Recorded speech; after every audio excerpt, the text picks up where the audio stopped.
Good evening.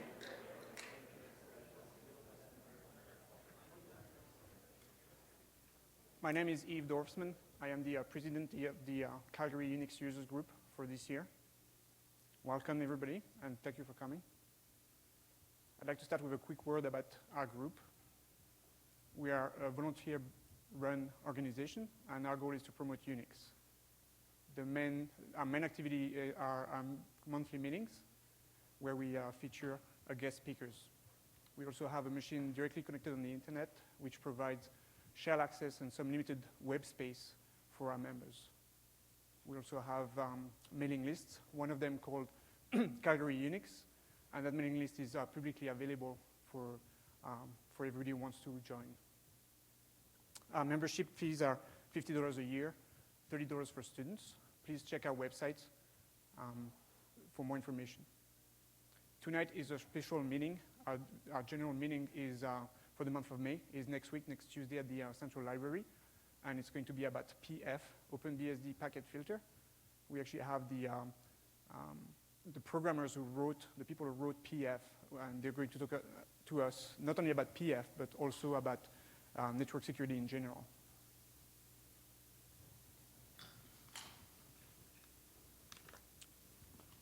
I'd like to thank you, the NE2 Corporation, for providing the food and the beverage you enjoyed upstairs. I'd like to thank you, the University of Calgary, especially the Computer Science Department, for providing this room, as well as helping us arrange videotaping, audio, etc. Finally, I'd like to thank the Cook board members, as well as volunteers who helped to put this event together. Without those people, this event would not have happened, so thank you.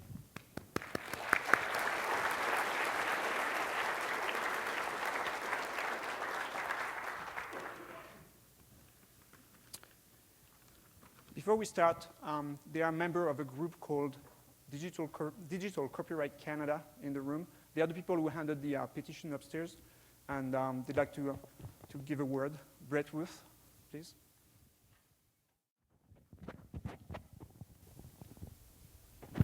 It's a thrill, actually, to be here. I've been kind of wandering around campus just the last couple hours, and I started out in computer science here.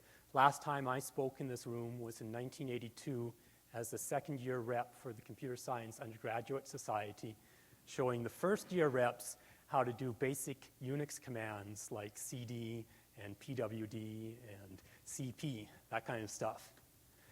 Digital Copyright Canada is a volunteer organization which is advocating for users' rights in being able to control their own computer and being able to do basic things with the data and the programs that they have. You may be familiar, or you may have heard a little bit about the DMCA in the United States. That's the Digital Millennium Copyright Act that came into force in the US and changed the way that people were able to do things with their computer and with their basic tools that they owned, the computerized tools that they owned. There's a proposal in Canada to make similar kinds of changes here, and they're very problematic. The people that are pushing these changes are basically international lobbyists, the WIPO, which is International Treaty Organization, and the lobbyists for the entrenched media corporations, large corporations that want to be able to prevent you from being able to be able to prevent everyone, including criminals, of course, from being able to do basic things like copying programs that are copyrighted, copying media that's copyrighted, MPEGs or MP3s. In order to do that, their scheme is to create a legal protection for something that's called TPM, technologies for yes, essentially that notion. In the Canadian proposed legislation, they call it TPM, which is Technological Protection Measures. basically, that's notions of encrypting data, of having passwords. Now, it's legitimate, many people think, to be able to have those kinds of restrictions for preventing criminal acts, such as violations of copyright law. The DMCA and the proposed legislation in Canada extended that so that it's illegal to do those kinds of things for very legitimate kinds of activities. So, for instance, if this kind of legislation came into force in Canada, you would be prevented from bypassing TPM in order to be able to do such legitimate things as backing up your data, translating files so that you could use them from one computer and use them on another computer, change them from one program to another, to be able to access the data that you yourself created. You created it under an old program, you try to go back and access it under a new program. If you have to bypass TPM to do that, that would be illegal in Canada. Similarly, it would prevent you from being able to use data that was designed for one computer and access it on another computer, switching data from Windows to Unix, for instance. If you had to bypass TPM to do that, it would be illegal. To be able to reverse engineer the interface so that you could create your own program that accessed an existing program or existing data. So all of these things are legal in Canada. The stuff that's illegal is the copying of copyrighted data and programs that are already illegal. It's already prevented by the restrictions that the copyright holder has. If they don't give you permission to copy it, it's illegal to copy it. So this TPM is extending this and basically preventing you from doing legitimate activities as well. The people pushing this, as I said, were the WIPO in the US, the entrenched old media industries that want to prevent their business model changes. They basically want to make sure that their business practices that happened before there was the internet are the same kind of business practices that they have after it. They don't want to compete with new businesses that are coming in that are looking at other ways of allowing people to do fresh and innovative things with their computers. And there are the groups that are representing the authors, the musicians, and the creators that are basically misunderstanding what TPM will do for them. They're figuring that it's going to stop the criminals, but we all know that the criminals will break the law already. They already are. And there's nothing that prevents someone from taking apart the computer, finding out how that other program accessed their data, and accessing it that way themselves. So they'll continue to do that. Basically, it's going to put restrictions on people that are doing legitimate things, and it's not going to prevent the people that are doing illegitimate things. So the petition is available to you. It calls on your member of parliament to speak on your behalf. If we get 25 signatures from each riding, we will present it to your member of parliament, and they will present it on your behalf to the House of Commons. It's already gone to the House of Commons twice before, so we're starting to get some traction. I'd very much encourage you to sign it. There's copies in the back. You can sign it and drop it off the basket there. One signature per page, preferably. If you want, take it home, get some friends, take it to work, get some friends there to sign it, mail it in. There's an address at the back. If nothing else, check out the website, digital-copyright.ca. Thank you very much. Tonight we have a special, as I said, it's not our general meeting, it's a special meeting, and tonight we have a special guest. He's the author of an editor that most of you have probably used at some point.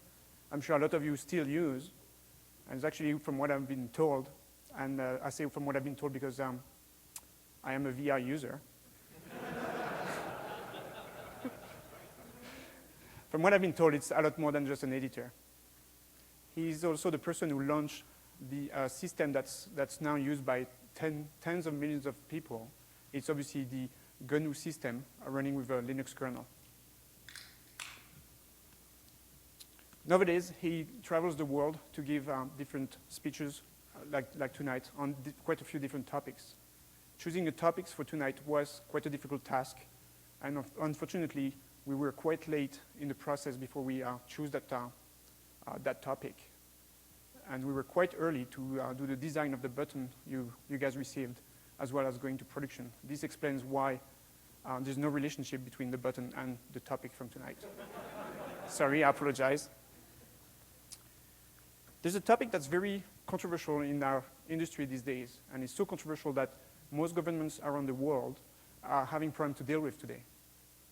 That topic is obviously software patents. So let's hear about the dangers of software patents. Please welcome Richard Stallman.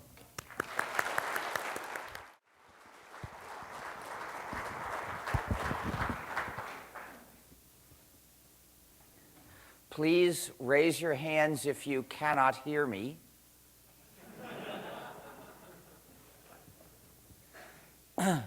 So you just heard discussion of an issue concerning copyright.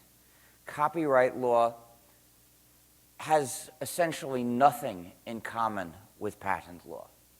The only thing these two issues have in common is they're both political issues that are relevant to the use of computers. Anything beyond that is completely different between them. The issue of software patents is one that is plagued by many myths. So I want to structure this speech around correcting some of these myths. And the first myth that I want to deal with is the myth that copyright law and patent law are similar, that copyrights and patents do basically the same thing. They're minor variations on a theme. Nothing could be further from the truth. In every point, what copyright law restricts you and how patent law restricts you are different. These two laws have essentially nothing in common as far as the restrictions they impose on the public are concerned. And therefore, to try to consider these two laws together as if they were one subject is a terrible mistake. It leads to failing to understand either one of them. But people are encouraged to do just that when they hear the term, quote, intellectual property, unquote, a term which tries to generalize about copyright law and patent law and other laws which are all equally different, totally different. So to generalize about any two of them would be a mistake, and generalizing about all of them is an even worse mistake. As soon as a person tries to think about or study, quote, the issue of intellectual property rights, unquote, he's already so confused that we can't expect him to come to a sensible conclusion.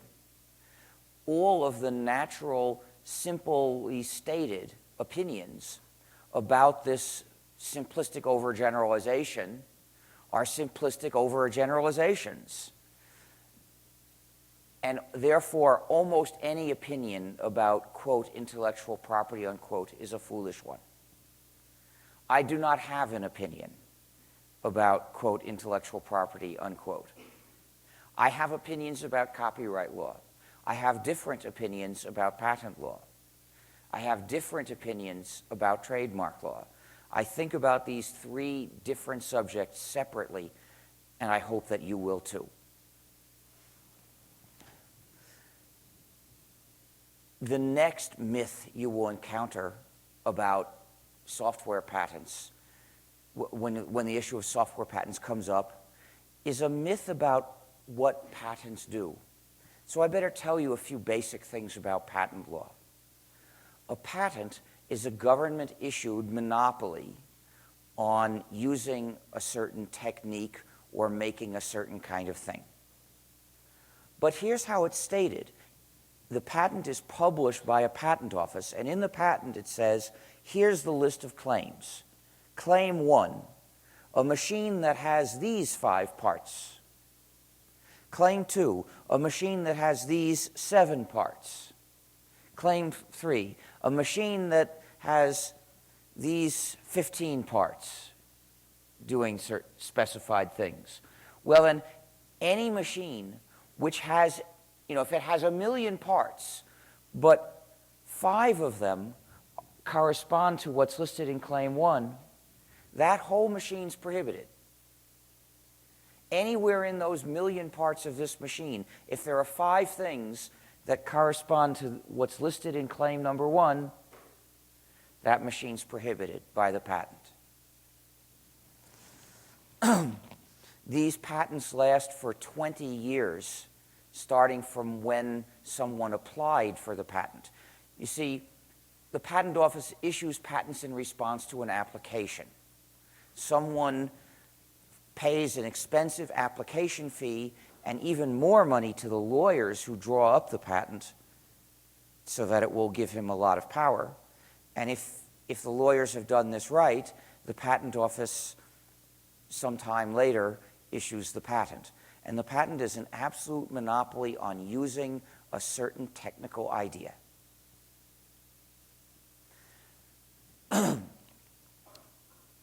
So the myth that people have is the idea that what's being patented is an entire product.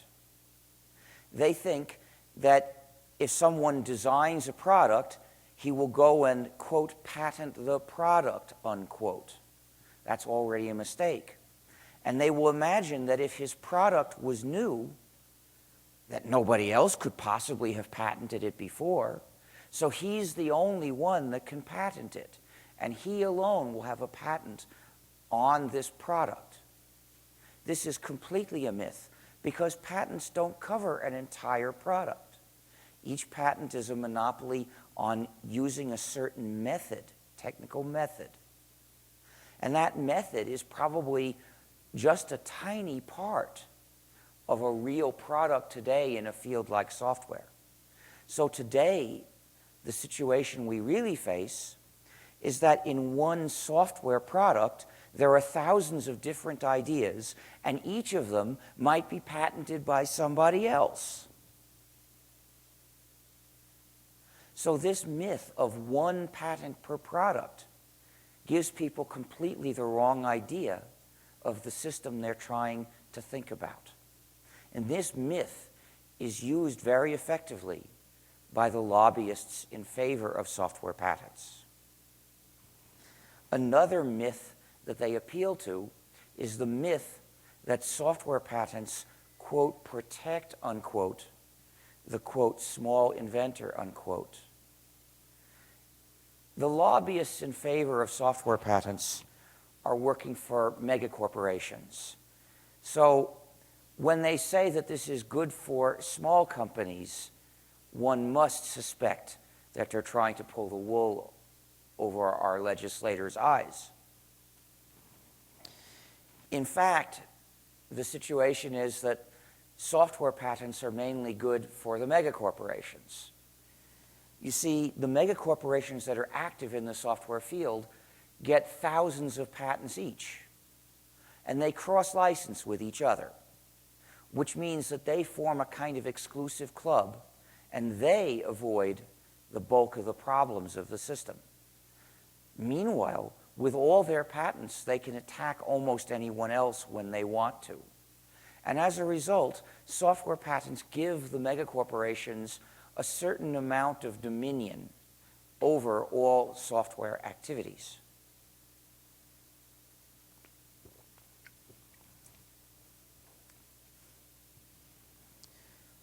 Now, another myth that these megacorporation lobbyists frequently cite is the idea that it's just too hard to deal with anything if the laws are different between different countries.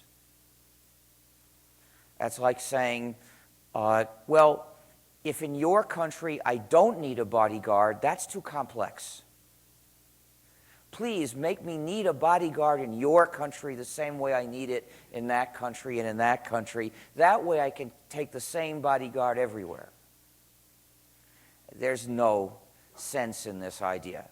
They can perfectly well deal with being free to write and distribute and use whatever programs they like. It wouldn't cause them any trouble at all. And another myth that they like to cite is the idea that if the US has software patents, that proves it must be the right thing to do. You'll be amazed at how much mileage they get out of something so utterly absurd. Or they say, the US has software patents. If our country doesn't offer software patents to our companies, then US companies will have an advantage. It's actually just the opposite. Any country that doesn't allow software patents is giving all the software developers and users in that country an advantage, which is that they don't have to be worried about being sued because of how they wrote the programs they wrote or how someone else wrote the programs they use. They're safe. They have protection from patents. You see, every country has its own patent system. They're all separate. So each country's patent office issues patents that restrict what people are allowed to do in that country only. So US patents only restrict US companies and individuals and things that are done in the US. And Canadian patents restrict things that are done in Canada only. But everyone in the world can get a US patent. They don't have to be Americans to get US patents. Canadians can get US patents. So Canadian companies can get US software patents and then attack us poor American software developers at home. We're not safe anywhere. But if Canada rejects software patents, then Canadians at least will be safe at home. No one in the world, whether Canadian or American or anything else, will be able to get Canadian software patents and sue poor Canadians at home. So in fact, the country that doesn't allow software patents is giving its own citizens an advantage.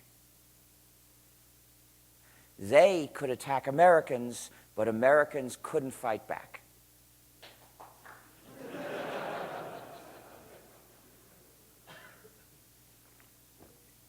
Now, most of the time when people describe the workings of the patent system, they are people who have a vested interest in the system. Either they're patent lawyers, or they're part of the patent bureaucracy, or they work in the patent department of a megacorporation. So they have a vested interest in making patents sound like a good system. And they do this in a particular way.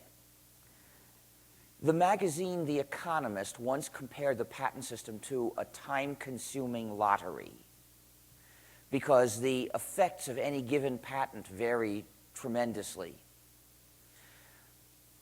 I'm sure you know what the advertisements for a lottery look like. They dwell luxuriously on the unlikely possibility that you win. And they never mention the overwhelmingly likely possibility that you lose. And in this way, they contrive to give a misleading picture without factually lying. The publicity for the patent system uses the same principle. The proponents of the system dwell lovingly on what it's like to apply for a patent and get one, and they ask you to imagine that you're walking down the street with a patent in your pocket and you can pull it out and point it at people and say, "Give me your money." So I'm going to try to counterbalance their bias by describing what the patent system looks like from the other end of the patent barrel. What it feels like to be walking down the street knowing that at any time somebody could pull out a patent and point it at you and say, "Give me all your money." What it feels like to try to develop software in a country that allows software patents. A software patent, by the way, simply means a patent that restricts, that can be applied to software development and use. A patent that could be used to sue people for developing software or for distributing software or for running the software.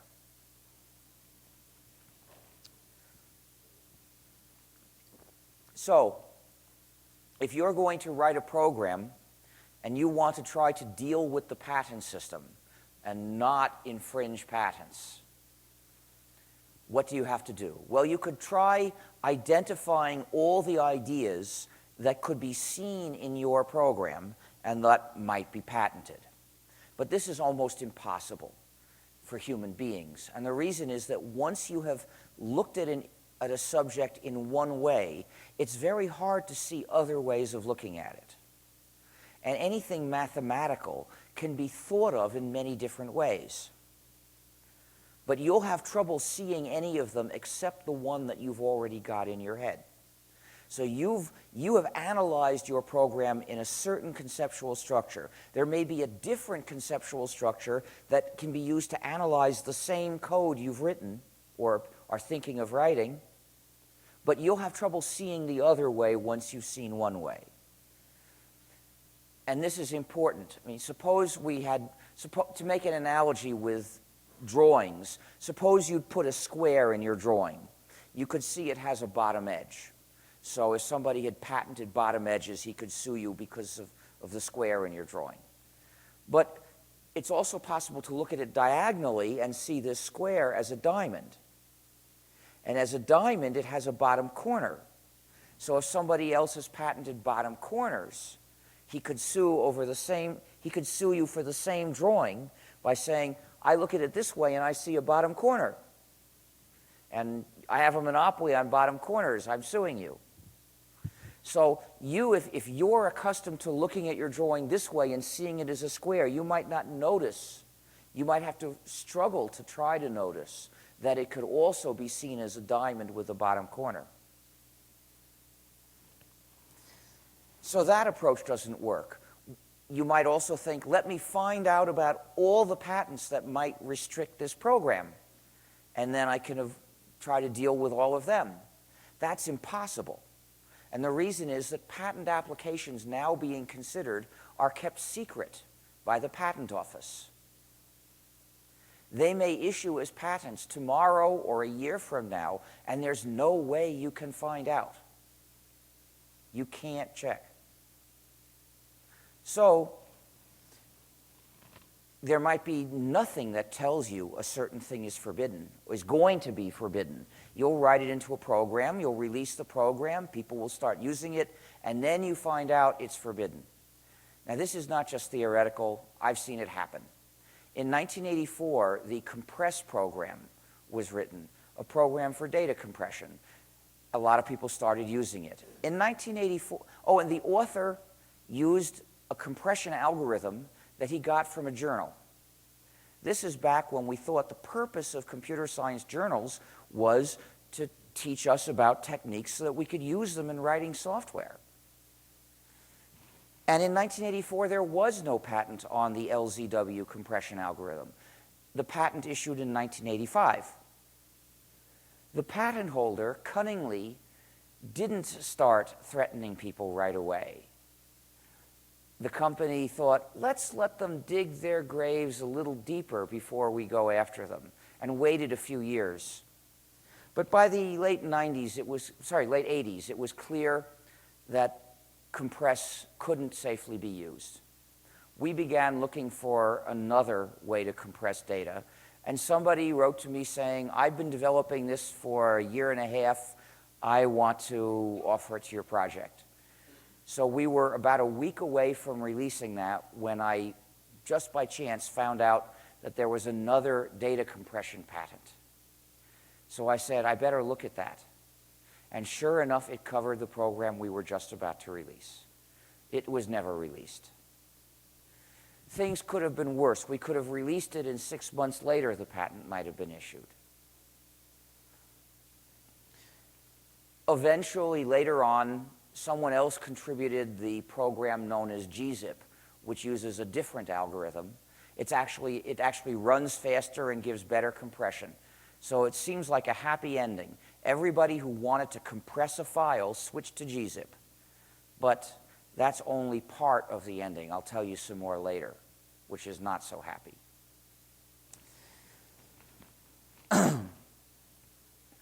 So you can't find out about all the patents that might prohibit your program tomorrow or a year from now, but you can at least find all the issued patents because they're all published by the patent office. You could get the whole stack. In the US, that would be hundreds of thousands of different patents. And reading a patent is very hard. So you're not going to be able to study all those patents. You're going to have to try to search for the ones that are relevant to what you're doing. And that's not always easy to do. If you want to make this drawing with a square in it, you could search for patents about squares. You might not think that you should look for patents about diamonds also. There's more than one way to describe the same mathematics. And as a result, you can't reliably find all the patents that might apply to a given design. For instance, there was a patent in the US covering natural order recalculation in spreadsheets. This simply means that when it's time to recalculate everything, it does each cell after the cells it depends on. And that way, recalculating everything once, it gets consistent results. Now, somebody once asked me for a copy of that patent. So I looked up in our list of patent numbers, I pulled the patent out of our drawer, I copied it and mailed it to him. And a week later he said to me, "I think you sent me the wrong patent. This is something about compilers." So I looked in the file again, pulled out that patent, and yeah, I saw it said, "A method for compiling formulas into object code." So did we have the wrong patent number in our list? I started reading it, and indeed, that was the natural order recalculation patent, but it didn't mention the term natural order recalculation. It didn't use the word spreadsheet. In fact, what this patent covered was the algorithm known as topological sort. This patent has dozens of different claims, and each claim describes one way of setting up that program. I'm sure he tried to find every possible variation and make another claim about each possible variation so that there would be no way anyone could implement topological sort without getting sued by him. But the patent did not mention the term topological sort, even though that's the name that's been used for this algorithm since the 1960s. So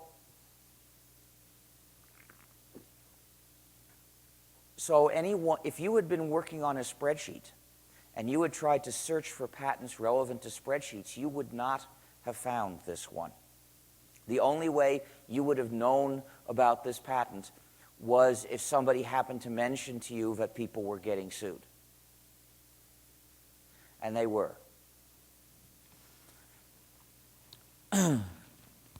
So you can't expect searching to find you all the patents that might, in fact, prohibit a given program. But you'll find plenty of patents that are relevant. And then you'd have to study them, which is extremely hard. You see, patents are written in a twisted kind of legal language where the words don't mean what they usually mean. It's hard as a non-expert to understand what the patent prohibits. Sometimes it's hard for anyone to understand. A couple of years ago, Kodak sued Sun, and Sun thought it was going to win the case, but Kodak won. And part of the reason is this patent is so hard to understand that nobody can tell what it covers and what it doesn't cover. It's basically guesswork. And this is not terribly unusual.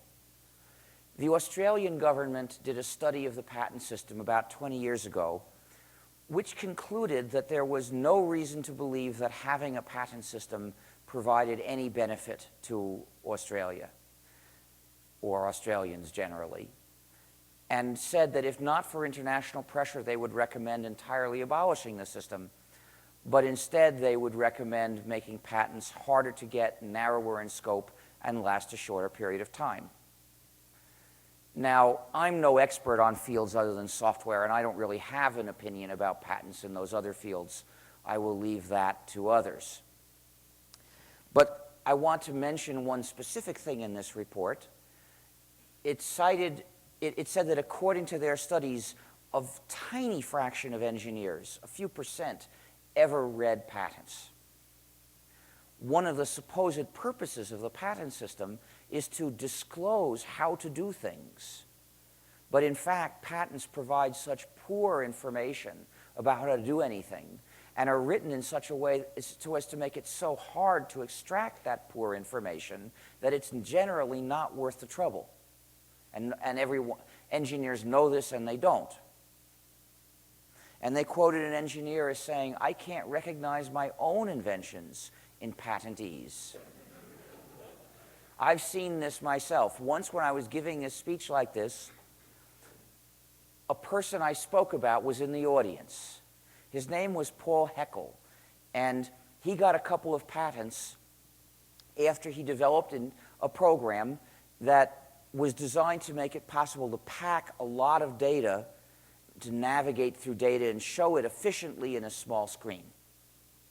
There were various features for that, and the patents relate somehow to doing that.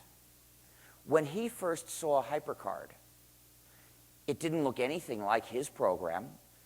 He didn't think it had anything to do with him, but his lawyer told him that the way the patents were written, they could be read as covering something that was done by HyperCard. So he started threatening Apple, and when that did not immediately convince Apple to hand him a large sum of money, he started threatening Apple's customers, because the users also can get sued. And eventually Apple settled with him and paid him a secret amount of money. So we can't tell whether he really took them for a ride or just got a tiny amount. And this is generally the case. We can't tell what happened in most cases.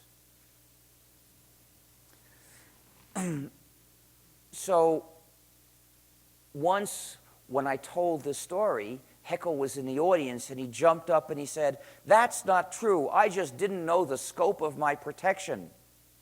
And I said, "Yeah, that's what I said." And he sat back down and didn't utter another word. I suppose if I had said no, he would have argued with me, but he didn't know how to argue with yes.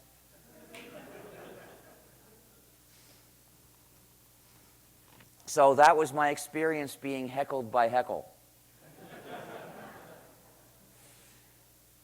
Now, because I mentioned this patent in my speeches, I tried to come up with a brief, clear description of what his patents cover. So I spent about an hour studying claim number 1 of one of his patents, the one that looked easier, trying to find a simple way to describe what that covers. I couldn't find one. I couldn't find anything simpler than the words of the claim itself.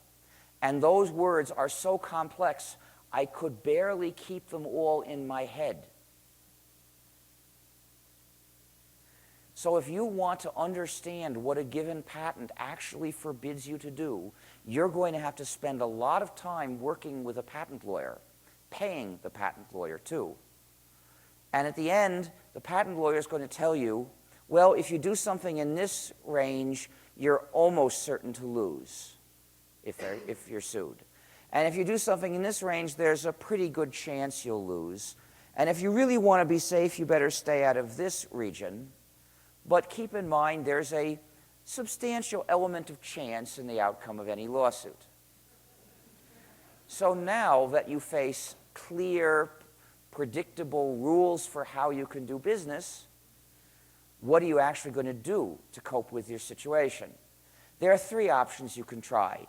avoid the patent, get a license, or overturn it. Avoiding the patent means don't use the idea that's forbidden by the patent. This can be easy or can be hard. For instance, sometimes an algorithm is patented. Let's look at the LZW data compression algorithm. That was used in the program Compress, a program to compress a file. Well, in that case, we avoided that algorithm. We avoided the patent. We found another algorithm which was better. It compressed more tightly, it ran faster. So for that one application, compressing files, we succeeded in avoiding the patent. But the same algorithm is used in PostScript. In fact, the PostScript specification says there's an operator for LZW compression and another operator for LZW uncompression. So it didn't do any good to find a better algorithm because that made different compressed files. It's incompatible. We couldn't just use the better algorithm. That wouldn't have satisfied the spec. So what were we going to do? Well, it turns out that users don't generally ask their printers to compress anything. They only ask their printers to uncompress. And it turns out that the patents on LZW, there were 2 of them, these patents only cover uncompression when the same machine can do compression. They don't cover things that can only uncompress. So we couldn't fully implement PostScript, but we could implement enough so that the users were happy. So that was a narrow escape. And then what about GIF files? GIF files are made with the same compression algorithm. Well, it didn't take long for somebody to develop another image format called PNG, which stands for Pings Not GIF, which uses the gzip compression algorithm, I believe. And so we started saying to everyone, please stop using GIF, switch to PNG format. And the users said, well, maybe we'll switch someday, but my browser doesn't support it. And the browser developers said, well, we'll implement it someday, but nobody's demanding it. And this shows what it's like to try to get people to switch away from a de facto standard. It's like trying to convince everyone in Canada to start speaking Hungarian. Everyone says, well, when everyone else around me switches, I'll make the effort to learn. So in 10 years of urging everyone to switch away from GIF format, we didn't have much success. You'll still find a lot more GIF files than PNG files on the internet. So when a patent covers a de facto standard, it can be impossible to avoid. We used to think that JPEG was a safe alternative to GIF. And then somebody said, I just discovered I have this old patent which covers JPEG format. Now, JPEG is not a de facto standard. JPEG is an official standard issued by a standards committee. The committee has a patent lawyer, too, who says he thinks that patent doesn't really cover JPEG. I guess the court will tell us because various users of JPEG are being sued now. But these are just light cases, 1 or 2 patents covering a given algorithm. In the case of GIF, well, there were 2 patents covering LZW compression. And these patents both cover essentially the same thing. Now, that's not supposed to happen, issuing 2 patents to 2 different people on the same thing. But it does happen. And the reason is, it takes a lot of careful thought. You have to study both patents carefully together to see that they're patenting the same thing. And patent examiners don't have time. They have 17 hours per patent on the average in the US. And that's not enough time to study this application together with every other relevant thing. So they have to cut corners, so of course they're going to make this mistake. Remember that patent that died before it was released because a patent had just been issued? Well, that turns out that algorithm was patented twice also. In one narrow subfield, I've seen this happen twice. It must happen pretty often, I guess. But those are both light cases, 1 or 2 patents covering the standard. Let's look at MPEG-2 video. I saw a list of the patents covering that. There were 39 different US patents in that list, as well as patents from other countries which I didn't count. The negotiations to arrange for some way to license all those patents took longer than the development of the standard.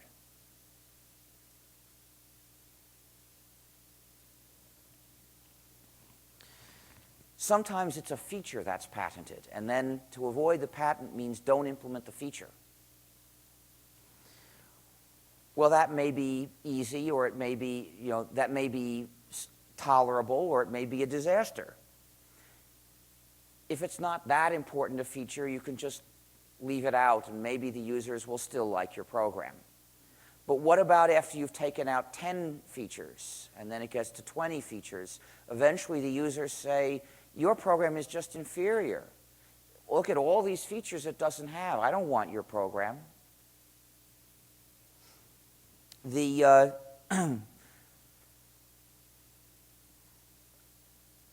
Around 1990, the users of the word processor Xywrite received a downgrade in the mail. It turns out Xywrite had a feature where you could define abbreviations. You could say, I want these 3 letters to abbreviate to these 5 words. And every time you type those 3 letters followed by punctuation, they would automatically replace themselves with these 5 words. You could define as many abbreviations as you wanted. It was a nice feature, but somebody got a patent on it in the 1980s and started threatening the developers of Xywrite, threatening to sue them because of this feature. Well, they first tried to negotiate a license, but they decided that it was impossible to negotiate with him. He kept changing his demands. So they decided to take the feature out instead, and they sent all the users a downgrade.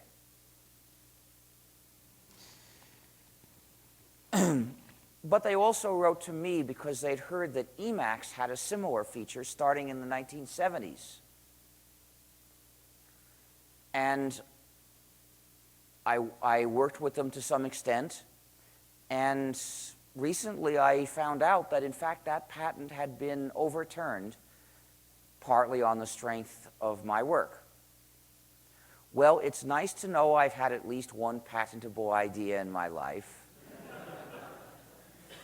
And it's nice to know that that patent is no more, but it's one patent down, hundreds of thousands to go. And sometimes a patent is so broad that it's impossible to avoid.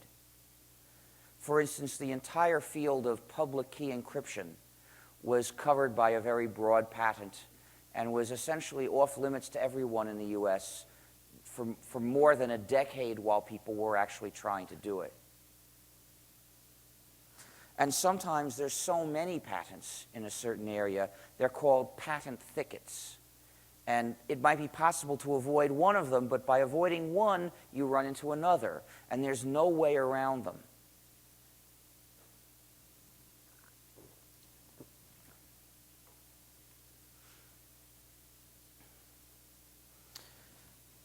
So that's the option of avoiding the patent. What about getting a license for the patent? Well, the patent holder doesn't have to offer you a license. The patent holder can just say, shut down, give up. I won't let you make such a program. Once I got mail from somebody asking for help. His business was making casino games. It was a family business. And of course, they used computers. He had been threatened by a patent holder who said to him, I demand you shut your business. He sent me the patent. it was rather interesting. Claim 1 described a network with more than one computer on it, where each computer could play various different games and was capable of showing playing more than one game session in parallel. That's it. Now, I'm sure that there were universities that in the 1980s set up a computer lab with workstations which had some kind of windowing facilities and were capable of showing more than one game session at a time and had multiple games on them. And these universities' staff probably didn't think they were inventing anything by installing more than one game on these computers. But the patent office judged this to be an invention. And this is not, I think, because the examiner was stupid. It's because the examiner was following rules. And this is what the rules do. You see, according to the patent system thinks that if somebody else designs something that could do a thing once, and somebody else designs something that can do it n times, that's an invention. The patent office thinks that if others have made designs for how to do A and B, and somebody designs how to do something that can do either A or B, that's an invention. For us, those are a while statement or an if statement. But according to the patent office, this is an invention.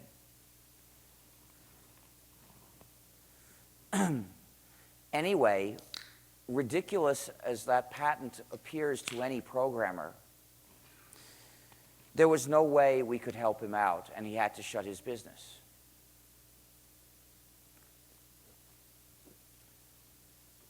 But most patent holders will offer a license, however, it may cost a lot of money. The natural order recalculation patent was being licensed for 5% of the gross sales of a spreadsheet. Well, maybe you could afford to pay for one such license, but suppose there were 20 different patents that you had to license that way, then you'd be rather in trouble. And then when patent holder number 21 showed up, you'd be in even worse trouble. But I'm just joking. My friends who were in business told me that practically speaking, 2 or 3 such contracts would be enough to make your business fail. You'd never get even close to 20. So, getting licenses for patents can be problematical, even though the option be available. But there are some software developers for whom it's usually easy to get a patent license. Those are the megacorporations, because they have thousands of patents each. IBM has 40,000 US patents. I don't know what fraction of them are software patents, but I'd expect it's probably at least 4,000. What they do is they pressure everyone relevant into cross-licensing with them. And this way, they gain access to the patents of others. IBM published an article in Think magazine, issue number 5, 1990, about how IBM used its portfolio, which then was only 9,000 patents. It said that it got 2 kinds of benefits. One was collecting money, and the other was gaining access to the patents of others. And it said that the second benefit was an order of magnitude greater.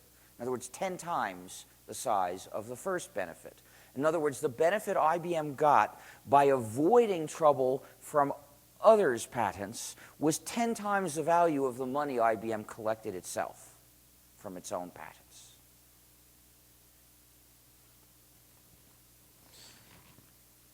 So the benefit of avoiding trouble is a measure of the size of the trouble you avoided. So what IBM is telling us here is, on the average, the trouble that others' patents would have caused for it is 10 times the value of the money it collects from patent licensing. Now, this is interesting because the patent system is a kind of time-consuming lottery. what happens to any individual player varies randomly. But IBM is so big, it can measure the average for us. And IBM's measurement is that on the average, the trouble is going to be 10 times the gain. But that's not really true for IBM, because IBM uses cross-licensing to avoid the trouble. It only gets the gain. But the ratio is relevant to telling us what's going to happen to everyone else, those who don't have thousands of patents and can't force everyone to cross-license. They really will be getting trouble much bigger than the gain they can expect. So it's like the lottery. On the average, you're going to lose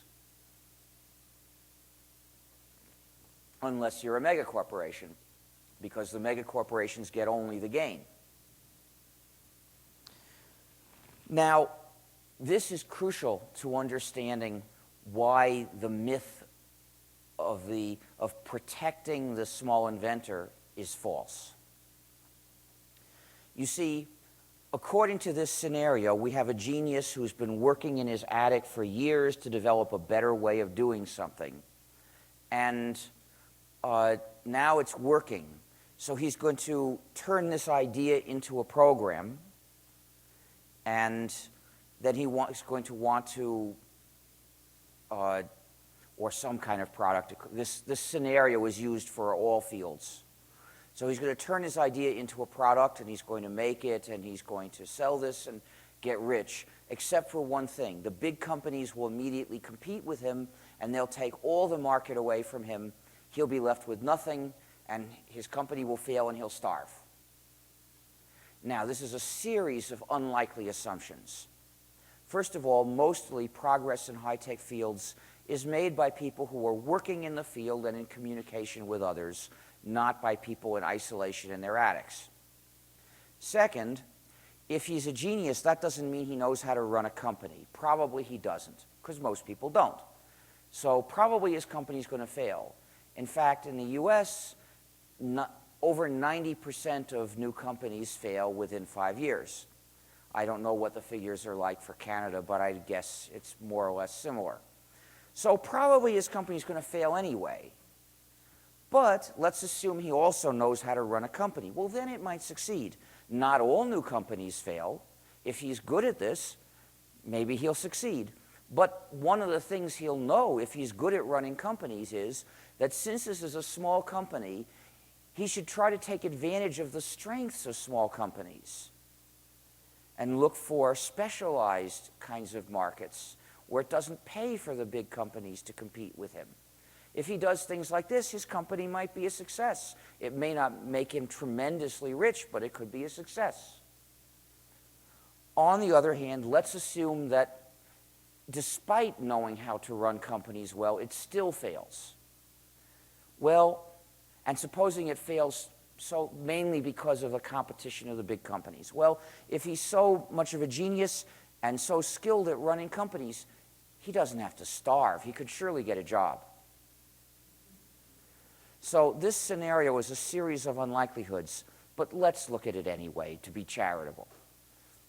The scenario continues by saying that the patent system changes everything because our genius can get a patent, and then when IBM tries to compete with him, he says, IBM, you can't compete with me. I've got this patent. I'm protected.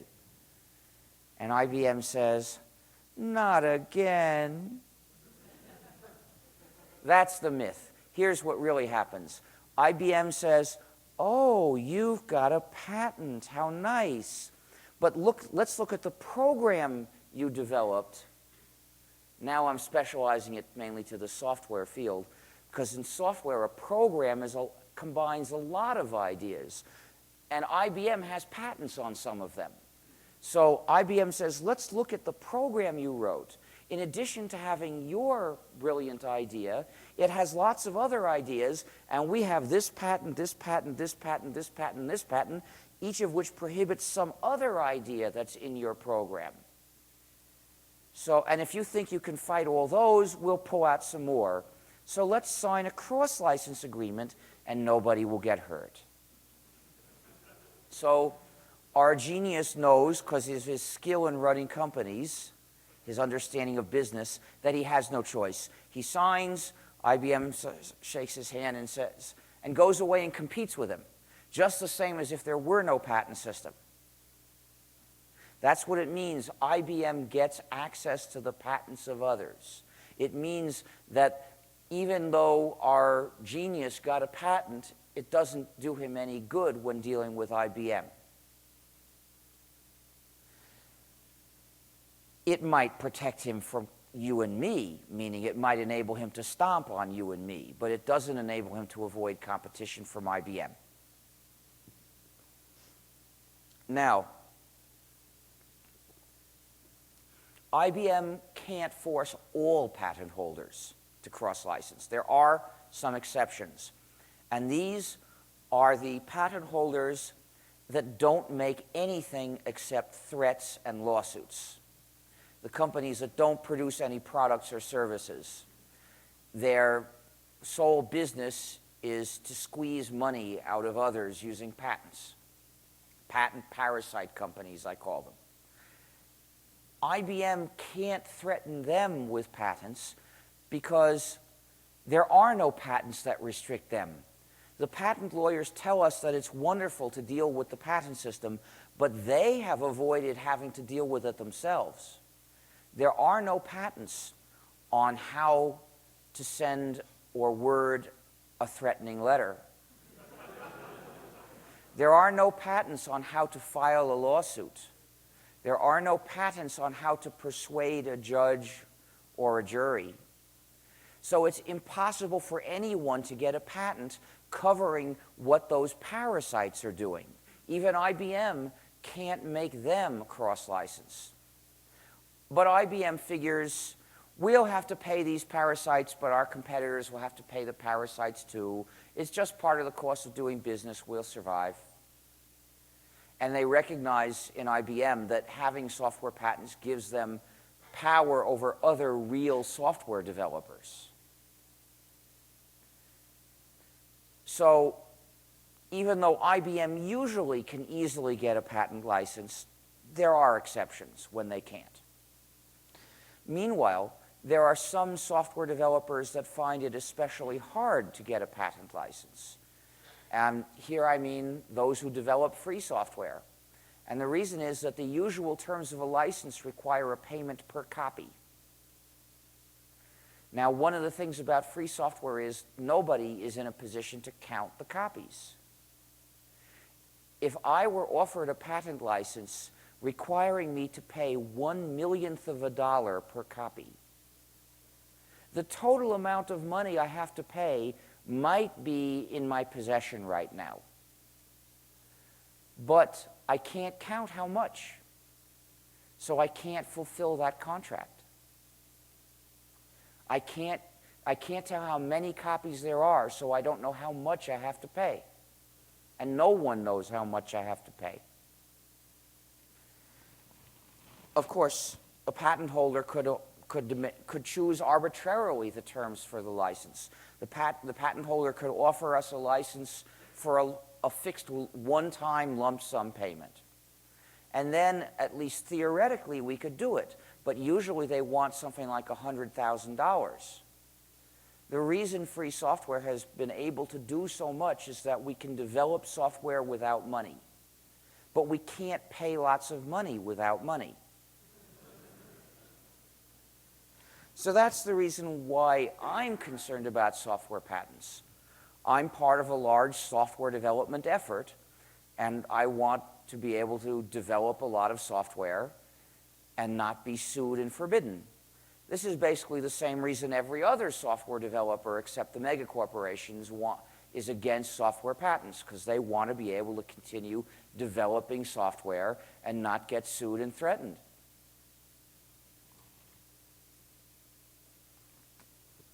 So that's the second way of dealing with a patent, get a license. The third way is to overturn it, prove it's invalid.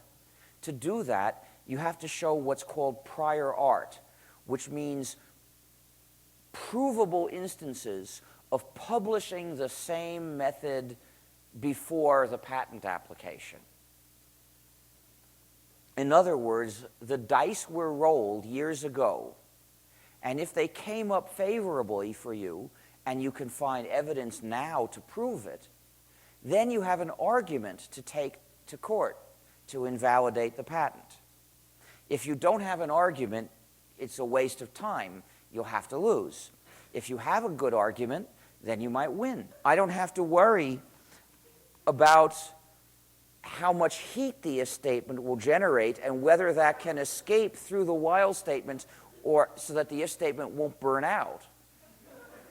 I don't have to worry about whether some kind of corrosive fluid from the environment might get in between the if statement and the while statement and eat away at the contacts between them until maybe the if statement breaks, or the signals don't pass and the values are wrong, or the voltage drop gets higher and the if statement doesn't function anymore. There are just so many things I don't have to worry about. And not only that, I don't have to worry about how, supposing the if statement does break or burn out or corrode, I'm going to pull it out and put in a replacement if statement. And I don't have to worry about how each time I build a copy of this program, I'm going to manage to insert the if statement inside the while statement. How will I get access to it? What order do I have to put these parts together in? When designing physical products, they have to be designed for manufacturability. You have to design the factory to make the product. And sometimes you have to design the product so as to simplify the factory. And then you've got to build the factory, which is a very big investment, often. But when I want to make copies of my program, I don't have to design a factory, a new factory to copy this program. I can just type CP or DD. Or, there are these general purpose copying things that'll copy any file. Whatever program I've just written, I can copy it the same way.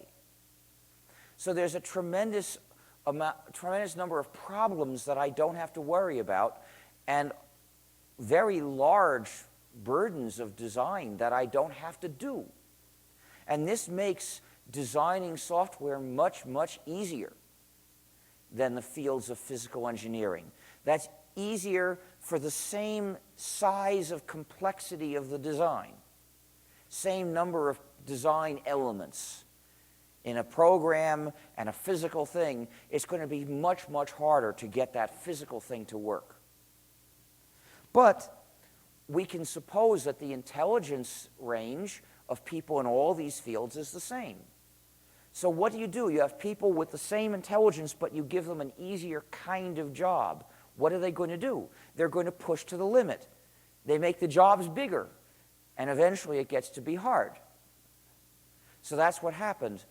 The software systems that we can design are much more complex.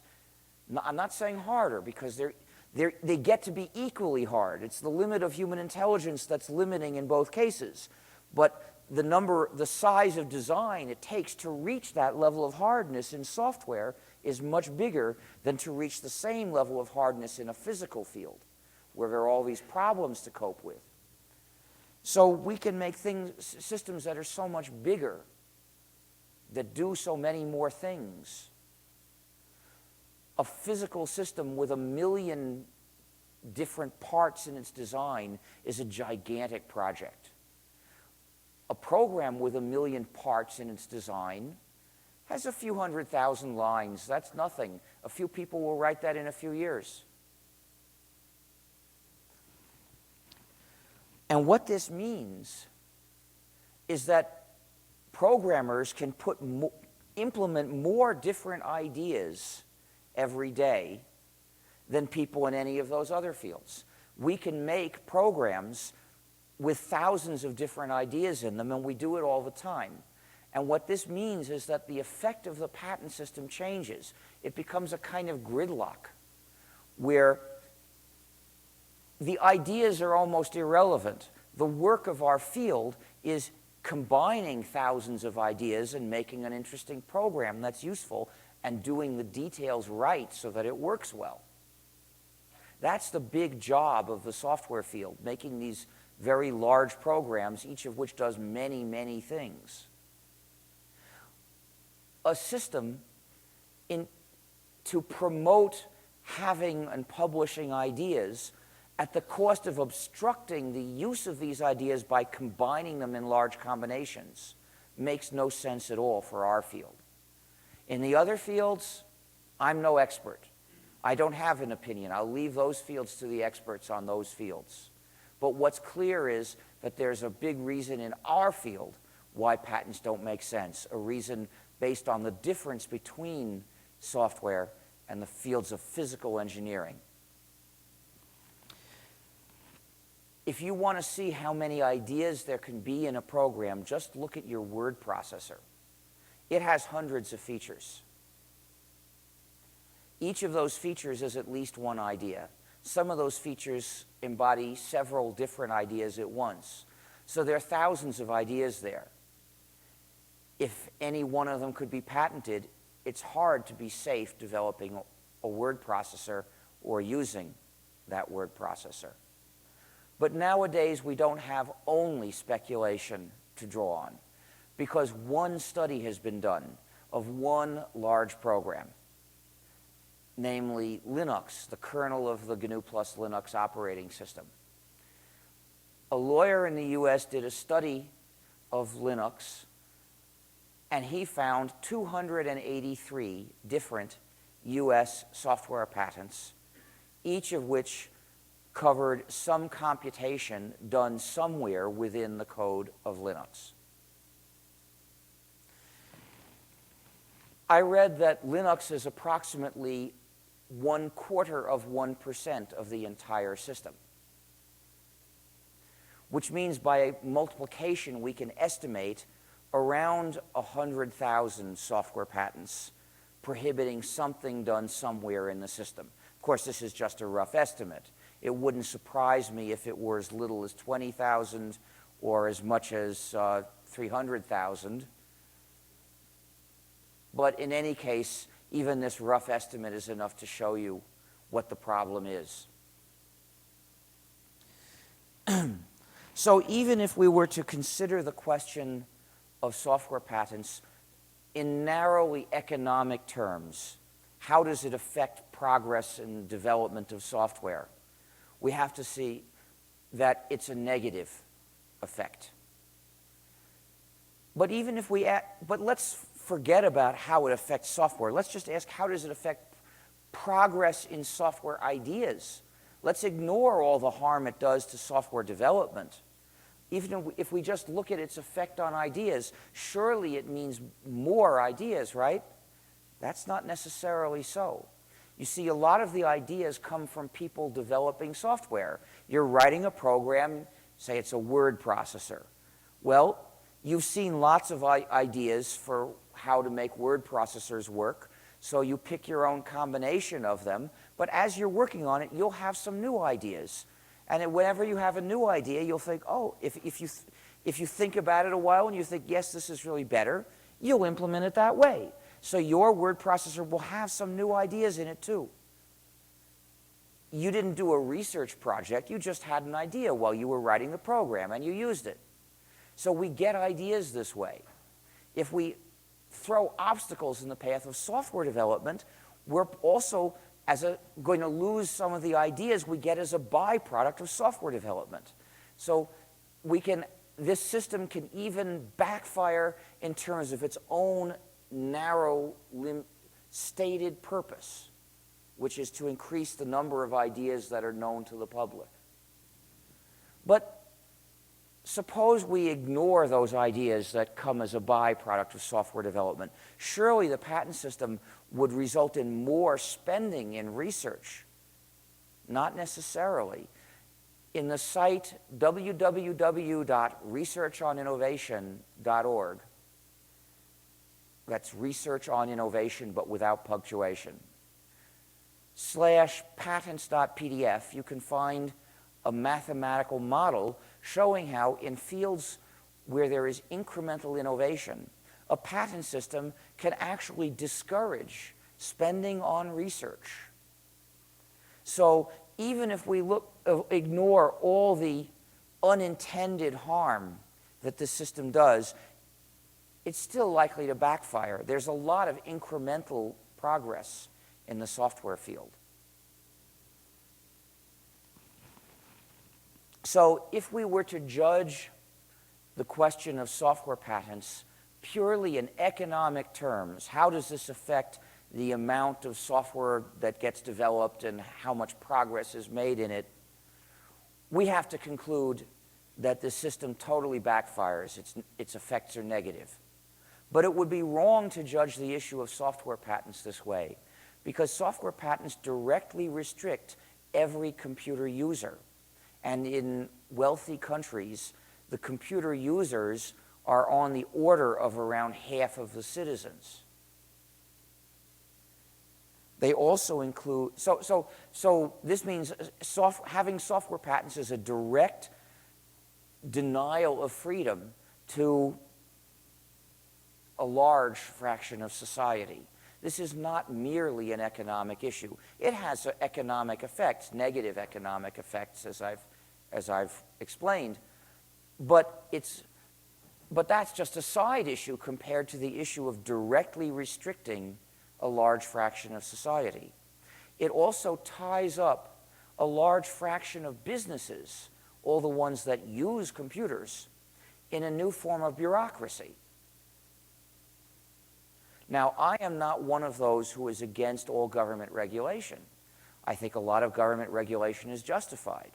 But there needs to be a strong social reason to have regulations. And we have to recognize that imposing a new bureaucratic system on all businesses that use computers is not a particularly good thing. It would require a strong justification, and there is no justification.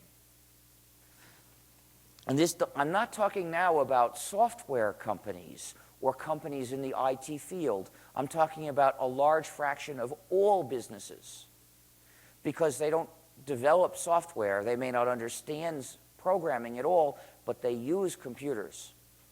And the users can get sued too. If you look at the site ffii.org, you can find a poster called "Your Web Shop is Patented." This poster shows a screenshot of a browser looking at an imaginary website, an e-commerce website. And this site shows various features you're likely to find in e-commerce sites and labels them with the patent numbers of the patents that the European Patent Office has issued on these basic features of e-commerce, starting with a website for selling objects and accepting payment by credit card. Now, these are not just things we could imagine might be patented. These are things that had patents issued for them. Any country that authorizes software patents can expect these same patents to be brought there.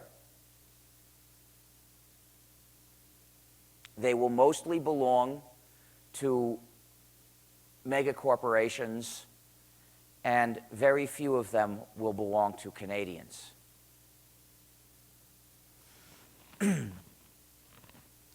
Theoretically, any of them could. A few surely do, but the number that do is small. So you're talking about a policy that is harmful to almost everyone involved in computer use. I'm sad to say that the Canadian government recently had a commission very quietly rewrite the interpretation of patent law so as to authorize software patents. Your government is shafting you and is trying to do it hushed up. They didn't have a public consultation that anyone noticed. They invited people from the mega corporations and people who promote, quote, intellectual property, unquote, to consult privately. And the result was a 180-degree shift in policy. Imitate the US.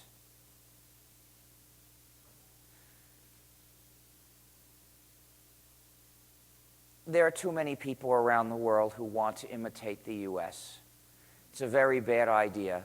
Remember that the US government is run by religious fanatics who do not believe in any form of civil liberties, who practice torture and launch wars of aggression on other countries. So imitating the US is not a wise approach towards policy in any country in the world.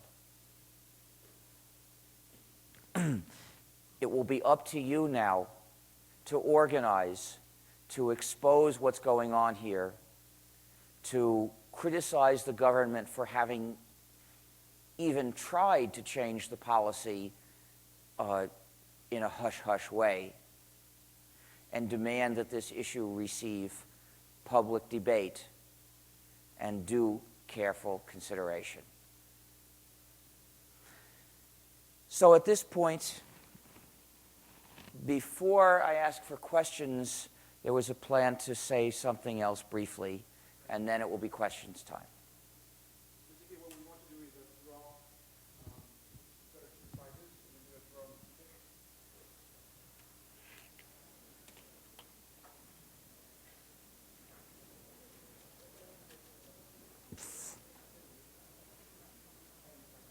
Basically, the patent is a long list of claims, and each claim stands or falls on its own.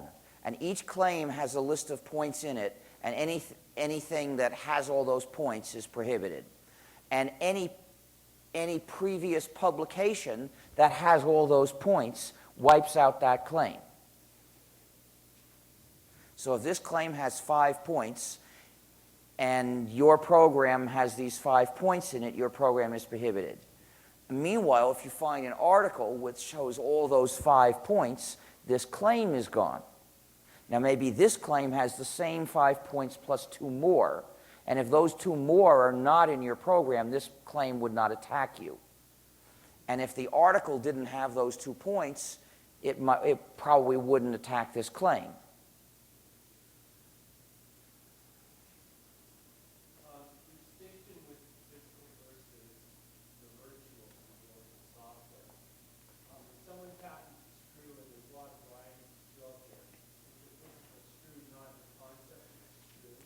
I don't understand. A physical object is not a concept, but I don't. A screw manufacturer patents a specific screw of physical dimensions. No one has a lot on the concept. You mean the general concept of, quote, a screw, unquote. Those would be 2 different things. A patent might conceivably cover a screw of the following dimensions, which is useful for some specific purpose for some specific reason. Or you could imagine a much broader patent that would cover all screws. For instance, in Australia, a couple of years ago, a patent was issued covering the wheel. Not wheels of a particular kind, shape, size, substance, but the wheel. Now, one hopes that that patent would not be enforceable. On the other hand, if somebody had a lot of money and he wanted to enforce that against you and you didn't have enough money to stand up to him, you might get in trouble before the judge got to the point of saying that patent was ridiculous. I heard that a friend told me that the U.S. Patent Office issued a patent. You know that. Yes, it's a patent for a method of swinging sideways on a swing, which is a matter of pulling on the 2 ropes, I think. The child of a patent lawyer filed that application, and I believe wrote the application with help from the father. Not only that, but someone I know got a patent on Kirchhoff's current law, which is that says if there are a bunch of wires that are connected together, the sum of the currents coming out of all those wires is zero, because whatever comes in through certain wires has to go out through other wires. He got a patent on that in the 1960s, and he did this so as to demonstrate to himself that his suspicion that the patent office was stupid was correct. And he said that once he got this patent, he certainly never intended to try to enforce it against anyone. He kept it under his bed, and every so often he would pull it out and laugh.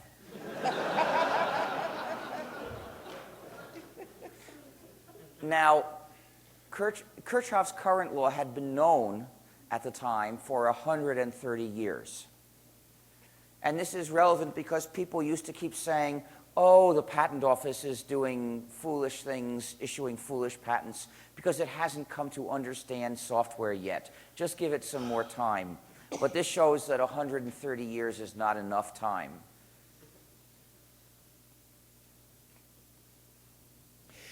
Would you comment on the feasibility, your thoughts of the feasibility of the open source? I can't hear you at all. I'm sorry.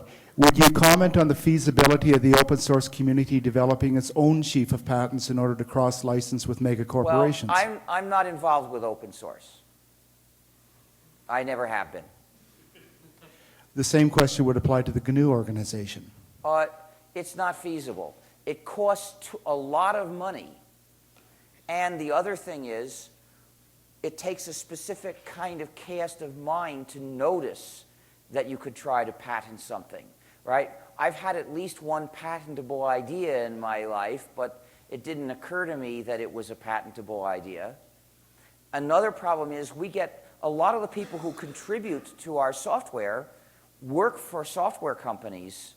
Maybe they're developing programs for various clients to use in-house or whatever. But they probably, and their employers will let them contribute to our projects, but their employment contracts say that any patentable ideas they think of have to be given to the employer. So they can't contribute patents to us in that way. So it's just not feasible for us to get enough patents that we could try to use them to defend ourselves. And as I pointed out, even IBM can't defend itself in this way against the parasites, and neither could we. Hi, thanks for your presentation. And I would like... You have to speak slower and paying more attention to your consonants. I would like to thank you for your presentation. You're welcome. As a disclaimer, I would like to say that I'm neither a lawyer nor a computer scientist. I'm a biologist, and we have a whole set of problems with pharmaceuticals and patents. But I think at the core of this issue of intellectual property protection... Yeah, please, there is no such issue. Okay. I already explained, it's a mistake to even speak of a, quote, issue of intellectual property, unquote, or to call it protection. You've already become confused. Anyone who speaks of, quote, intellectual property, unquote, is either confused himself or trying to confuse you. In your case, I'm sure it's that you are confused, not malicious. But so in the case of patents, the issue with patents is how this whole system started is try to protect the person that had the idea, try to protect his... Well, when it started, remember, this product's designs were simpler, and a patent would cover an entire product design. Absolutely. So my question then is to you, if you're proposing not to have these patents, not to protect the ideas or the work, whichever way it is. To speak of, quote, protect the idea, unquote, is propaganda. Ideas are not hurt by being known to more people. They're not damaged in this way. But that phrase tries to make us think so. So please don't use that propaganda phrase. As to whether it makes sense to have patents on physical design method, physical techniques, physical design parts, I don't know. As I said, I'm not an expert I don't do those fields of physical engineering. And however, there is one field in which, there are two fields where I think that there are other specific problems that, and one of them is pharmaceuticals. There certainly shouldn't be pharmaceutical patents in poor countries because that's murder. That's mass murder. Millions of people are being killed by the enforcement of pharmaceutical patents in poor countries. That should be unconscionable. Anyone who tries to enforce those patents should be charged with murder. And anyone who pressures for the enforcement of those patents, such as the Bush regime is doing now, should be, anyone involved with that should be tried for murder.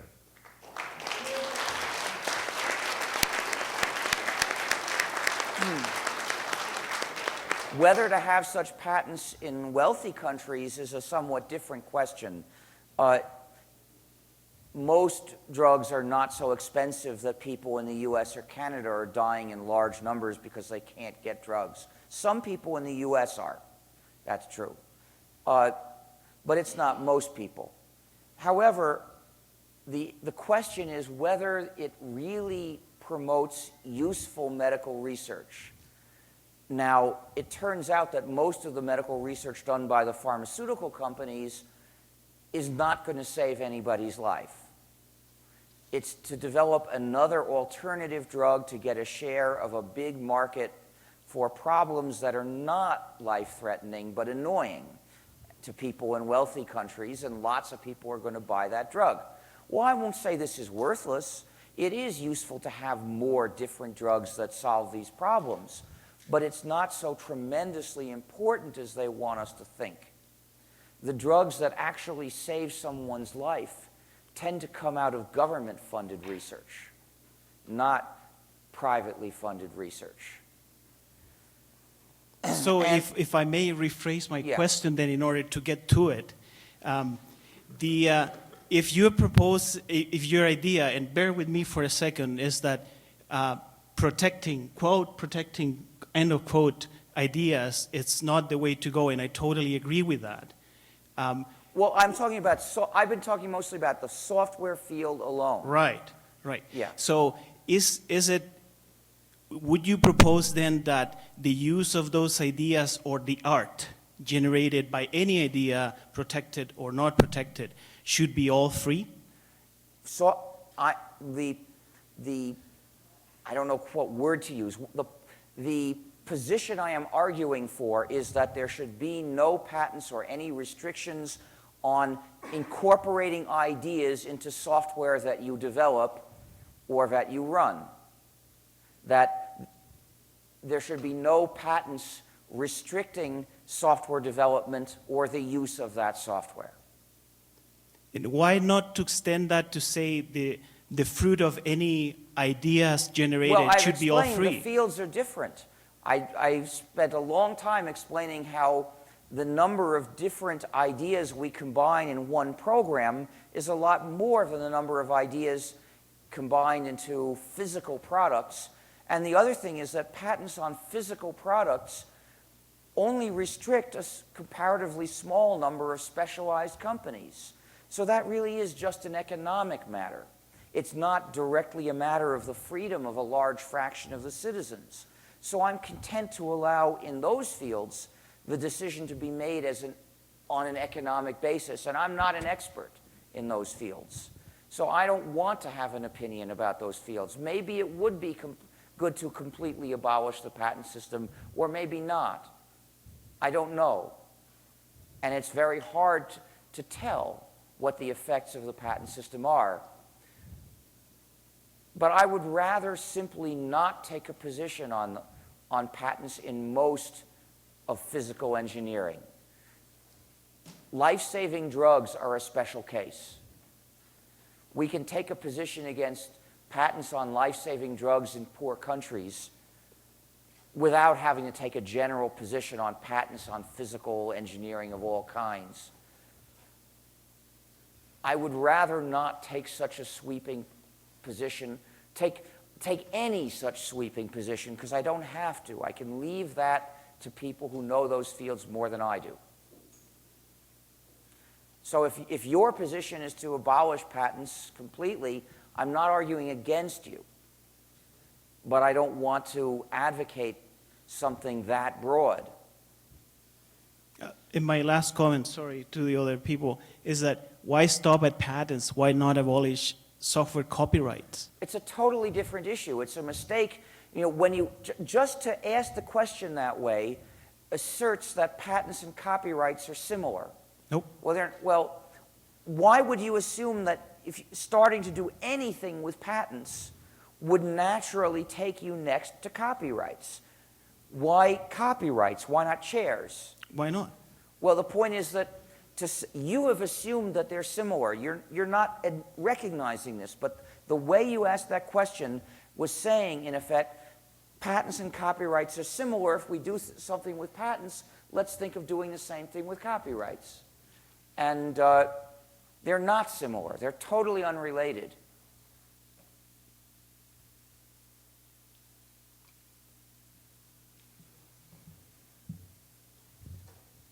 If I plant a tree, why not plant a bird?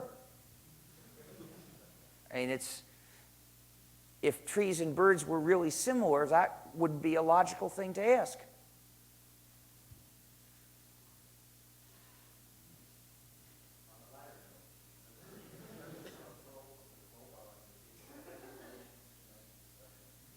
I don't think that's a crowbar. It looks like it's a handle from something.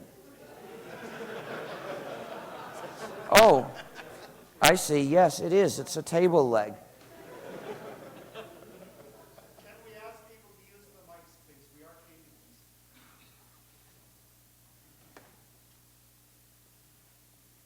Well, if we're going to use the mics, it makes sense for people to just line up at the mics. You know, make a line. And then it'll be obvious always who's next. Good evening, Richard. Thank you for sharing your evening with us. Something occurred to me whilst you were speaking. Let us say that someone like myself, using a program, let's call it Nightmare Knotter, for lack of a better word, that develops web pages, we're actually using a form of compiler. When we do our graphical design, what we do is converted into code. Now, even if Nightmare Knotter itself has, by some divine miracle, managed to escape any and all software patent traps, is it not possible that what it produces will step into a software patent trap? I don't know. It's conceivable. It certainly is, isn't it? And there, once again, the user, the end user, is the one who's walking right into that trap without any prior warning at all. That is at least theoretically possible. Whether there really are patents of that kind, I don't know. But there could be. I suppose it depends on what is patented. For instance, if someone had managed to patent the concept of a loop, then that would be pervasive in everything. Yeah, well, fortunately, even in the US, there were no software patents until 1980. And, you know, they might still, they could issue a patent on loops. It would be like the Australian patent on the wheel, and in the sense that it wouldn't really stand up in court, but they might be able to use it to intimidate people who don't have the money to fight them in court. So if I may be forgiven the sin, patenting a loop could be considered a form of circular reasoning? I don't know. Anyway. Very justified. Thank you, people. Second question, and I will make it quick. I don't want to block the line for too long. The difference between physical manufacturing and software development, and this is actually a comment. How many of us in here may I have a show of hands, can afford to buy a computer? Good enough. How many of us can afford to buy an automobile factory?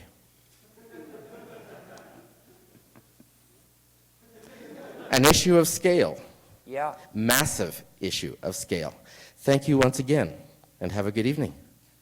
There's a point I forgot to make, which is, I think, worth making, an analogy that helps explain to non-programmers what software patents do. It's an analogy between programs and other large works of writing, such as novels or symphonies. This is a good analogy because a program, like a novel, or a program contains lots of instructions. A novel contains lots of words. A symphony contains lots of notes. And in each case, they implement ideas. In a novel, there are literary ideas being implemented by the sentences. In a symphony, there are musical ideas implemented by the notes. But you can't just take an idea and plug it into a novel. You have to write words to implement it. Likewise, you might have a musical idea, but you can't just plug it in without change into a symphony. You have to implement it. And there are many ways to implement one idea, and how you would do it if you were writing something good would depend on what the rest of the work was. What other ideas were in that work would influence the way you would implement each one of them. So imagine that in the 1700s, the governments of Europe had the plan to promote the progress of symphonic music with a system of musical idea patents, so that they would have issued patents for any kind of musical idea describable in words. For instance, you could have described, or someone could have described a four-note motif and got a patent on using that series of four notes as a motif. And someone could have got a patent on a sequence of chords. And someone could have got a patent on a formal structure of repetitions for a movement. Or someone could have got a patent on a rhythmic pattern, or on using certain instruments together for a while the other instruments are silent. Or for any given combination of instruments, there could have been a patent on using those instruments together. So now imagine it's 1800 and you're Beethoven and you want to write a symphony, but there are thousands of musical idea patents. You're going to find it's harder to write a symphony you don't get sued for than to write a symphony that sounds good. Now, being Beethoven, you would have complained about this. You would have said, this is a ridiculous system. But the patent holders would have said, oh, Beethoven, you're just jealous because we had these ideas before you. Why don't you go invent your own ideas to write music with? Of course, that would have been an absurd thing to say. First of all, suggesting that Beethoven couldn't have new ideas. And second, suggesting that he should have written music using nothing but his new ideas. One of the reasons we consider Beethoven a great composer is because of his new ideas. In fact, some of his music was quite controversial because of the shocking things it did. They're not shocking to us now. Now, we're used to them. But when first heard, they were shocking. They were new ideas. But people were able to get used to those new ideas because they were combined together with lots of recognizable ideas to make a piece that went just a certain amount beyond the envelope of what people could accept. And thus, they could stretch to learn to accept it. Beethoven combined each new idea with a lot of ideas that were not new, and thus he made recognizable music. Nobody, not even a Beethoven, is such a genius that he can reinvent music from zero and make something that people will recognize and want to listen to. Pierre Boulez said he was going to reinvent music from zero, And he tried, but not that many people listen. And nobody is such a genius that he can reinvent programming from zero and make useful software that people are going to want to use without using the ideas that are around and without using things that are de facto standards like the diatonic scale, like LZW data compression, various things that everyone expects to find in certain kinds of software.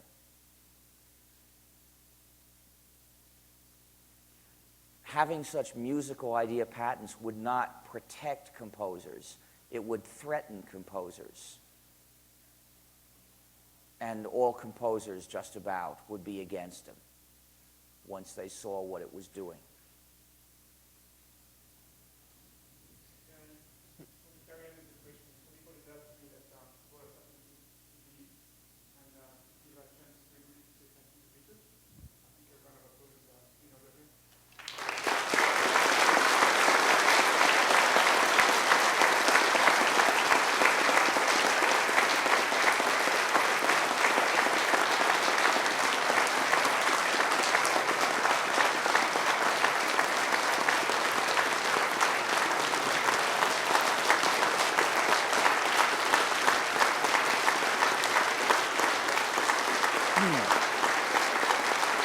Now that I see how late it is, I'd like to answer 3 more questions and then call a halt. I just had a question about your opinion on the lawsuit between SCO and IBM. I know it's occurred a while ago. Well, that lawsuit has nothing much to do with patents and probably not much to do with anything. Yeah, well, I know Even if your code was they probably brought don't up. have a case because they've acted cagey, like, well, we'll show some evidence someday, and it looks like they have none. Yeah. But even if they won, that would not be a disaster. Software patents are a far more important issue. I just wanted your opinion. I didn't get any of your opinions on the internet, that's all. Okay, well, next question. Hi, sorry, my question's a little bit long, but I hope you'll find it a little bit entertaining. You've given us some unhappy stories, okay, and I'm wondering, is this really so surprising? I mean, isn't it just the nature of the beast that legal issues are by nature thorny? No, this isn't thorny. There just shouldn't be software patents. The reason, the pressure for software patents comes from the mega corporations. Okay. So certainly legal issues can have a lot of negative ramifications. I want to think about the old paradigm. And is this a pipe dream? Is it a pipe dream that the legal system and laws should be based upon philosophical principles? I'm thinking of, is the legal system, the system of lawyers and judges and the courts, well, the justice system, based upon philosophical principles? Yes, it is. Is it something? But which philosophical principles? Right now, the philosophical principle is what mega corporations want can't be wrong. Okay. That's So, the philosophy Okay. that current laws are being based on. So I'm thinking of the legal system as being very lofty and very pristine. I'm thinking of like Well, an image it never of these. was that, but there was a more, in some ways, we used to be able to see a certain kind of integrity, which to a large extent is missing now. Okay. Okay. So I'm thinking of this image of these Oxford dons on their dais serene. I'm thinking of this, and now it seems that lawyers have to listen to people like you because you've got something to say, right? So how is the skill set that politicians and lawyers and judges need to have, how is that changing in the world today? Well, you've asked several different questions. I'd like to contrast the way the Indian patent law of the 1970s was developed with the way the Indian patent amendments of the 2000s have been developed. Although this isn't India, that presents a very clear example. In the 60s, the Indian government convened the wisest experts. These are the 1960s? Yeah. Okay.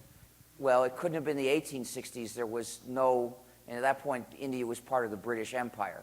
But in the 1960s, India was, for a while, independent and convened the wisest experts to try to draw up a patent law that would be good for Indians, Okay. that would promote progress of a kind that would benefit Indians. And for instance, they decided not to allow patenting drugs, but they did allow patenting methods to produce drugs.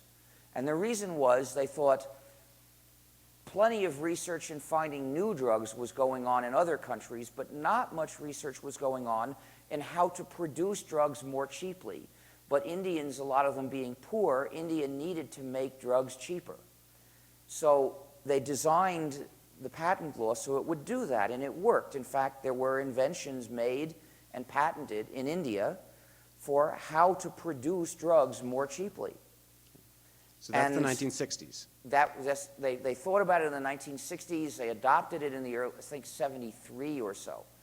Nowadays, India has a patent law that's mostly decided by the requirements of the World Trade Organization. And in December of last year, the government issued a decree changing patent law. There had been discussions which had not reached a conclusion. And one of the things that, a few years ago already, they changed that wise decision about patenting drugs. But I believe in this decree, they extended the powers of patent holders on pharmaceuticals and on plants. And also they opened the door to all kinds of software patents. And they did it dishonestly, and that's quite common. You will often find dishonesty in moves to authorize software patents. For instance, you will find frequently that that they will say that a certain law will not authorize software patents, but careful study shows that it will. And the Indian law said it would authorize patents covering a combination of hardware and software. This is as a result of the World Trade Organization. No. The World Trade Organization doesn't require software patents of any kind.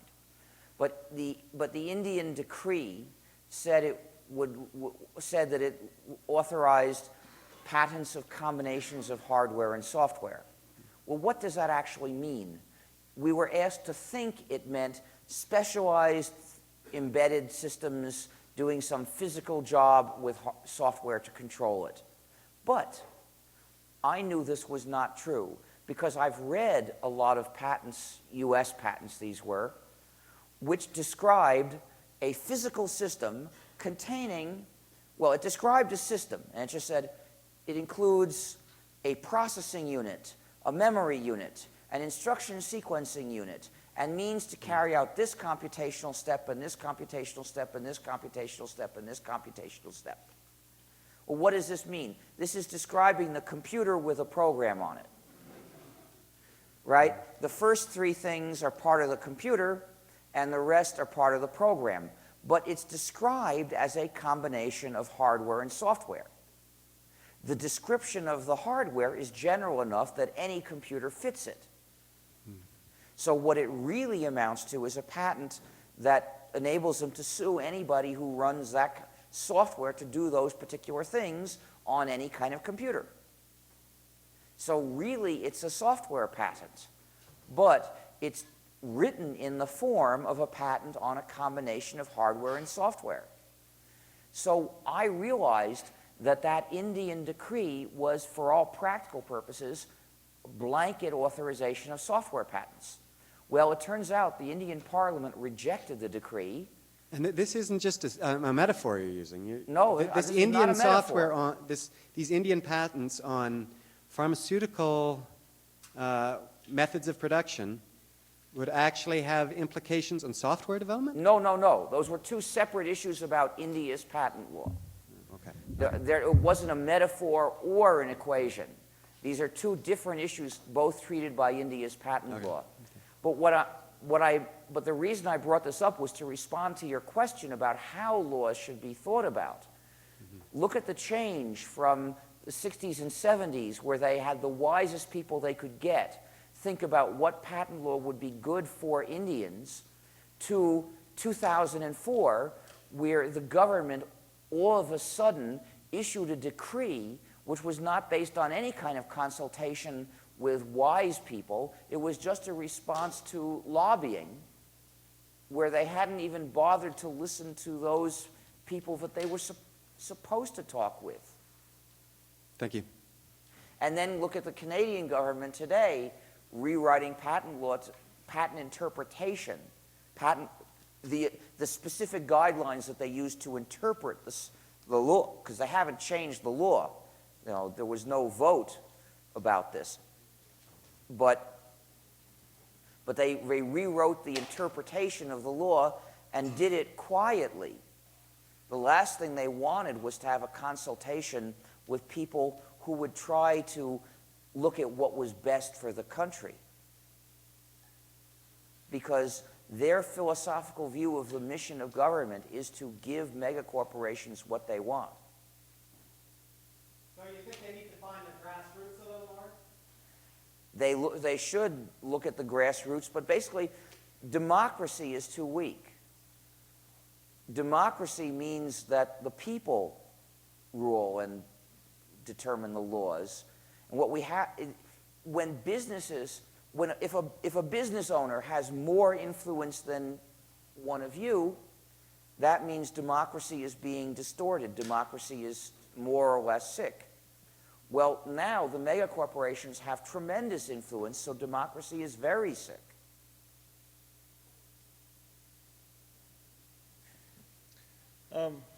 My question is basically, in a large respect, you're preaching to the converted here. I think a lot of us here would agree that patents are having a damaging effect. As a society, though, we seem to be going a different way. My question is, well, how long it's not society. It's a small number of people working for the government who are going a different way. But what uses it to talk to you? Well, I hope that now you will do something. It's not just thinking something in your own minds isn't going to change anything. But Agreed. Working might. Yeah. So my question is from a realistic perspective, one, how long do you think we're going to be stuck with software patents before? I can't predict the future, Okay. and it depends on you. Yeah. I don't know that much about how the Canadian government and political system work. I know a little bit. Okay. But I couldn't be the one, I'm the wrong one to ask about how to take political action effectively in Canada. You know more about that than I do. Okay. From a historical perspective, even in the U.S., typically major changes have been preceded by severe pain, if you will. So what do you see as being, in the future, perhaps the biggest catalyst for eliminating software patents? Could it be the Well, in the patent U.S. parasites? or in Canada? Let's say in the U.S., because typically in the U.S., this is where we go. The only way I can envision it happening in the U.S. democracy is so sick that we have a president who's stolen the election twice in a row, and the newspapers hardly talk about it. There's now proof that he was lying constantly in the months leading up to his invasion of Iraq, lying about the claim that he had not already decided to do, when he said he had not already decided to do this. Mm-hmm. This is now proved by documents, and the media are not talking about it. Democracy in the U.S. is so sick that it's just a menace to all of its neighbors. The only way I can envision the U.S. doing anything so intelligent as to eliminate software patents is if the rest of the world is enjoying an advantage by not having software patents, and eventually it looks like it's too much of a problem for the U.S. to subject its software developers and users to these problems. Yeah, that's what I thought as well. Thank you, sir.